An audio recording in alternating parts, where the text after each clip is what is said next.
Hello' everyone, আজি বিশেষ এটা কামলৈ ওলালোঁ। এয়া দেখিছেনে, ক'লৈ আহিছোঁ, ভিডিঅ'টো লাষ্টলৈকে চাই যাব। এয়া আহিছোঁ মানে আদাবাৰীত থকা শ্ব'ৰুম এটালৈ। ভাবিলোঁ বোলো এখন নিজৰ কাৰণে বোলো গাড়ী এখন লওঁ, সেই বুলি কিনে ভাবি কিনে আহিলোঁ শ্ব'ৰুমত। আহি কিনে দেখিলোঁ বহুত মানুহৰ ভিৰ। কোনখন লওঁ ভাবি এখন ল'লোঁ, যিহেতু এণ্টকখন লৈ কিনে কালাৰটো মোৰ খুবেই ভাল লাগিল, সেইকাৰণে বাৰ কাৰণে ল'লোঁ এইখন। লৈ কিনে ঘৰলৈ আহি বামুণৰ দ্বাৰা পূজা কৰিলোঁ।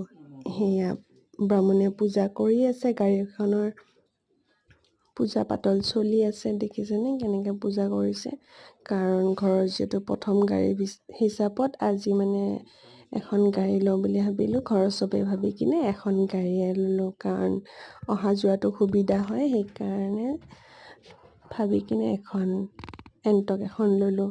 আৰু কালাৰটো যিহেতু বহুত ট্ৰেণ্ডিঙত চলি আছে, এই কালাৰটো খুবেই মোৰ পচন্দ লাগিল কাৰণে এইটোকে ল'লোঁ। আৰু দেখিছেনে, আপোনালোকৰ কালাৰটো ভাল লাগিছেনে? কমেণ্ট বক্সত কমেণ্ট কৰি জনাব।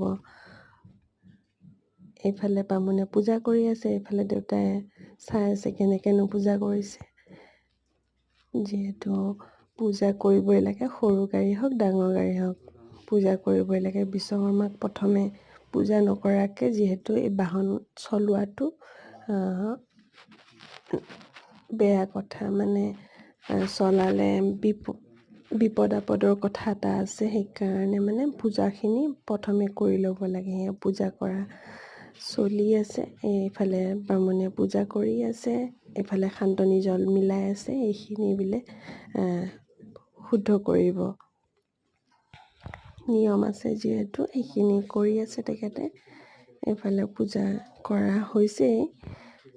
এইখিনি যিহেতু পূজাখিনি নকৰিলে নিজৰে কিবা এটা বেয়া লাগে, যিহেতু আজি বহুত মনটো ভাল লাগি আছে, কাৰণ ঘৰলৈ এটা নতুন বস্তু এটা আহিছে বুলি কিনে সকলোৱে লগ হৈ পূজা ভাগ কৰিলোঁ।